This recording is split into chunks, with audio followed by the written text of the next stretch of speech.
Now let us start with next important article. Expression for electrical potential energy of a 2-point charges and electrical potential energy of n-point charges. You just imagine there is a system of charges. Imagine करा आपल्याकडे एक 3-dimensional coordinate system आहे. X axis, Y axis आणि हा Z axis.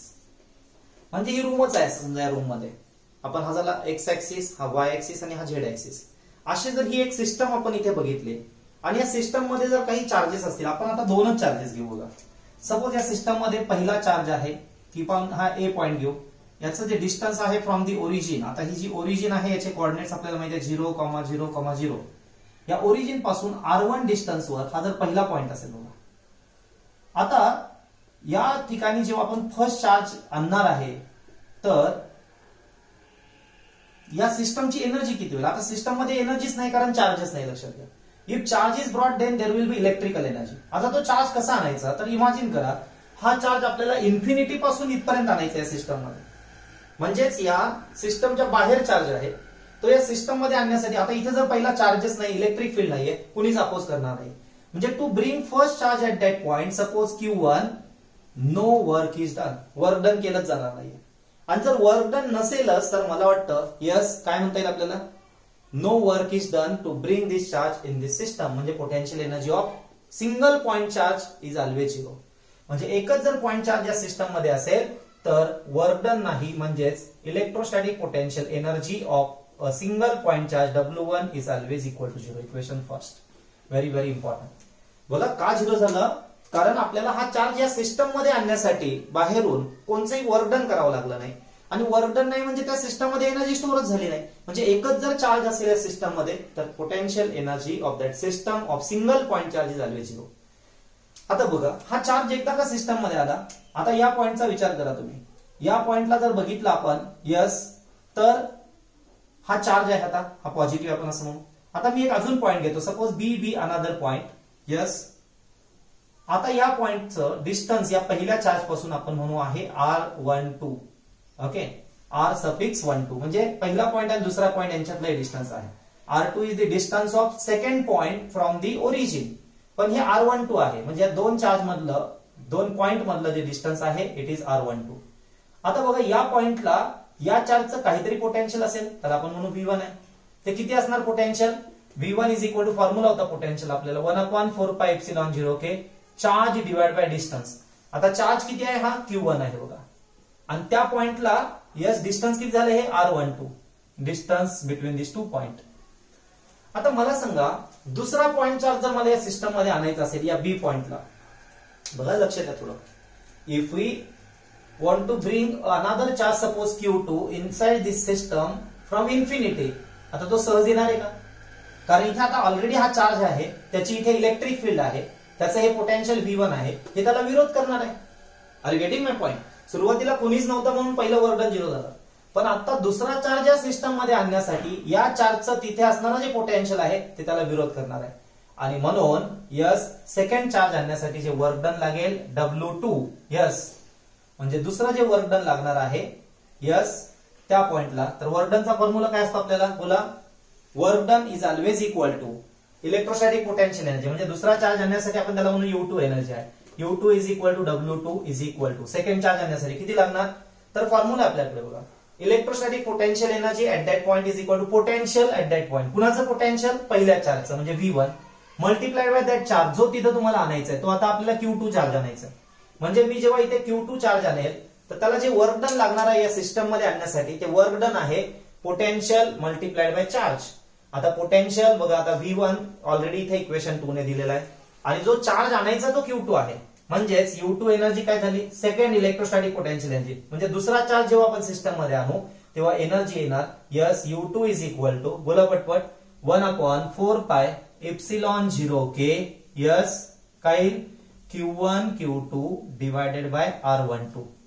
Very very important. Equation number 3. Q1 Q2 divided by R12.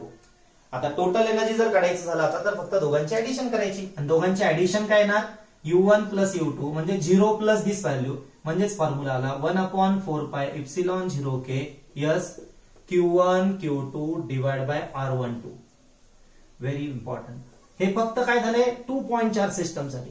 म्हणजे system मध्ये जर दोनच चार्जेस असतील अशा पद्धतीने तर हा फॉर्म्युला झाला बघा. आता आपण अजून एक पॉइंट घेऊ बघा. आपल्याला आता पुढच्या आर्टिकलला शिफ्ट करायचं आहे. Electrical potential energy of n point charges. म्हणजे दोन नसून मी आता किती चार्जेस आले, एन चार्जेस आले. मग आता आपण एन सोडून द्या, आपण तिसऱ्या चार्जचा विचार करू. हे दोन चार्जेस झाले. आता तिसऱ्या चार्ज बद्दल जर विचार केला बघा, this is work done U2 ही दुसरा चार्ज आणण्यासाठीची एनर्जी झाली. ओके U2, बट हे वर्क डन काय झालं 2 1 म्हणजे work done to bring second charge at point S where potential is V1. V1 पोटेन्शियलच्या ठिकाणी आणायचं आपल्याला, किंवा आपण जाऊ द्या W2 म्हणू, काय अडचण नाही. आता आपण जर तिसरा पॉइंट घेतला, suppose this is the third point under consideration, C point म्हणू याला. याचा डिस्टन्स जे आहे हे R3 म्हणू. आता पहिला पॉइंट आणि तिसरा पॉइंट यांच्यातलं डिस्टन्स आपण म्हणू R13 आहे. या दोघांमधलं जे डिस्टन्स आहे या डिस्टन्सला लिहू आपण R23, म्हणजे सेकंड आणि थर्ड पॉइंट मधलं डिस्टन्स. आता बघा, मला या पॉइंटला तिसरा चार्ज आणायचा आहे Q3. आता 3 पॉइंटची जर सिस्टम घेतली तर काय होईल सांगा बरं मला. ऑब्वियस आहे, या चार्जला सिस्टम मध्ये आणण्यासाठी दोन चार्जेसच्या इलेक्ट्रिक फील्डचा अपोज होईल. कारण या पहिल्या चार्जचं इथे काहीतरी पोटेन्शियल असेल V1 आणि या दुसऱ्या चार्जचं पण इथे काहीतरी पोटेन्शियल असणार आहे V2. There are 2 oppositions. या दोघांच्या विरोधामध्ये, या दोन इलेक्ट्रिक फील्डच्या विरोधामध्ये तिसरा चार्ज आणण्यासाठी आपल्याला 2 वर्क डन करावं लागतील. म्हणजे एवढा तर पार्ट आहेच. म्हणजे इथे तुम्ही जर बघितलं तर हे एक आपल्याला इक्वेशन 3 पर्यंत आलेलो आहे. पण आता आपण तिसऱ्या पॉइंटकडे शिफ्ट करतोय. यस, म्हणजेच आपल्याला जर U3 काढायचे असेल, energy to bring third charge, तर याच्यात 2 वर्क डन ऍड करावं लागतील. Work done yes to bring third charge against potential of first, म्हणजे याला W13 लिहितो मी, plus work done to bring third charge against potential of second charge, म्हणजे याला W23 लिहितो मी बघा. या 2 वर्क डनची ऍडिशन करावं लागेल. इथे एकच वर्क डन होतं म्हणून मी इथे लिहितो तो W12. W12 काय लिहिलंय? Yes, it is work done to bring second charge कुठे, at that point against electric potential of first charge. This is W13, म्हणजेच to bring third charge against potential of first charge. This is work done to bring third charge against potential of second charge. थोडक्यात जसे charges वाढत जातील तसे हे work done वाढत जातील. Suppose आपल्याला चौथा पॉइंट असता इथे, त्याचं जर करायचं असेल तर आपल्याला 1 2 3 तिघांचं वर्क डन असतं. W13 yes, W14 plus W, बोला पटपट, 24 प्लस W34 असे 3 वर्क डन आले असते त्या केसमध्ये. Sorry 4 work done.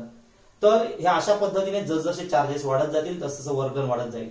आणि म्हणून आपण इथे जर हे वर्क डन काढायचं ठरवलं तर काय येणार सांगा मला. U3 is equal to, yes बोला पटपट, this will be equal to W13. कसं काढणार W13?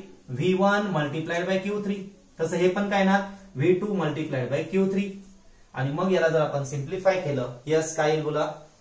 So if we calculate this total expression, U3 is equal to, yes काय येणार, V1 म्हणजे 1/4 pi epsilon 0K, yes Q1 divide by R13, आणि हा charge जो आहे इथे Q3 येणार लक्षात घ्या, प्लस हे V2 काय असणार 1/4 पाय एप्सिलॉन 0K, बोला yes Q2 divide by R23, कारण डिस्टन्स बिटवीन दिस 2 पॉइंट पाहिजे, सेकंड आणि थर्ड पॉइंट, आणि हा Q3 आहे तसंच राहिलं इथे. This is Q3. So this is U1 equal to W1 equal to 0. ठीक आहे. तर बघा हे 2 वर्क डन ऍड झाले, म्हणजे इक्वेशन नंबर 4. मग टोटल एनर्जी काय येणार आता, total energy is equal to U1 plus U2 plus U3. हे 3 पॉइंट चार्जेस साठी झालं. म्हणजे U इज इक्वल टू काय येणार सांगा मला. U is equal to, yes first तर 0च आहे, सेकंड काय आलं 1/4 पाय एप्सिलॉन 0K, यस बोला Q1 Q2 divide by R12, plus आता हे दोन्ही जर ऍड केले तर काय येणार, यस सांगा. Total will be equal to, we will get total energy as 1/4 pi epsilon 0K, yes बोला Q13 divide by R13, Q1 Q3 sorry, plus 1/4 pi epsilon 0K, yes this is Q2 Q3 divide by R23. तर जसजसे तुमचे charges वाढत जातील तसतसे हे work done वाढत जातील बघा. Q1 Q2 R12, Q1 Q3 R13, तसंच 1/4 pi epsilon 0K Q2 Q3 divide by R23. मग हे झालं 3 पॉइंट चार्जेस साठी. मग इन जनरल आपल्याला आता इक्वेशन लिहिता येईल, if there are n number of charges what will be total energy, U is equal to, मला वाटतं सगळ्यांमधनं 1/4πε0k कॉमन निघेल इथे. 1/4πε0k इन ब्रॅकेट काय ना सांगा, Q1 Q2 divide by R12 plus dash dash dash dash dash dash काय ना शेवटी सांगा मला. यस बोला. असं आपण जर याला लिहायचं म्हटलं तर Q1 Q3 plus R13 Q2 Q3 divide by R23. मग याला IJK फॉर्मॅट मध्ये जर लिहायचं आपण प्रयत्न केला, ओके, आय आणि जे च्या फॉर्मॅट मध्ये, तर हे इक्वेशन लिहिता येईल आपल्याला. General equation we can write as yes Q suffix J Q suffix K आणि RJK फॉर ऑल पेअर्स. बघा, फॉर ऑल पेअर्स जर लिहिलं गेलो आपण हे असं इक्वेशन, तर इथे IJK च्या स्वरूपात जर लिहिलं आपण J आणि K, Q J आणि Q K हा लास्ट चार्ज झाला लक्षात घ्या, डिवायडेड बाय RJK हे असा शेवटचा जर असेल तर आपण एक सफिक्सेस वापरलेला आहे तिथे. म्हणजे अगदी जर तुम्हाला शेवटचा असेल तर लास्ट जे काय असतील ते, तर अशा पद्धतीने जर शॉर्ट फॉर्मॅट मध्ये लिहायचं असेल तर total electrostatic potential energy of a system of n charges is equal to 1/4πε0k 1/4πε0k summation yes काय ना Q suffix J Q suffix K divide by RJK, where JK आणि ते म्हणजे झाले ऑर्डर ऑफ चार्जेस. किती charges आहेत तुमचे, जेवढे चार्जेस असतील तेवढ्या पद्धतीने तुम्हाला इथे जायचं लक्षात घ्या. तर this is formula for electrostatic potential energy of n point charges. तुमचे किती चार्जेस आहेत त्याच्यावर ते डिपेंड करणार आहे लक्षात घ्या. So this is the formula for electrostatic potential energy yes of n point charges. Very very very important expression. इथे फॉर ऑल पेअर्स म्हटलं तरी चालेल. ऑल पेअर्स ज्या पॉसिबल आहेत, जसे ह्या पेअर्स झाल्या इथे 1 2 1 3 2 3. आता 4 चार्जेस आले असते तर काय असतं, Q1 बोला Q2, इथे Q1 Q3 Q1 Q4 Q2 Q3 आणि Q3 Q4 अजून एक ऍड झालं असतं त्याच्यामध्ये लक्षात घ्या. तर जेवढ्या पेअर्स येतील त्या पद्धतीने शक्यतो तुमच्या एक्झाम मध्ये 3 पॉइंट चार्जेस पर्यंत जास्तीत जास्त पॉसिबिलिटी आहे, कारण पुढे जसं कॉम्प्लिकेटेड एक्सप्रेशन होत जातं. म्हणून 2 आणि 3 पॉइंट चार्जेस सिस्टम साठी हे लक्षात ठेवायचे फॉर्म्युले. This is very very important expression. Okay, thank you.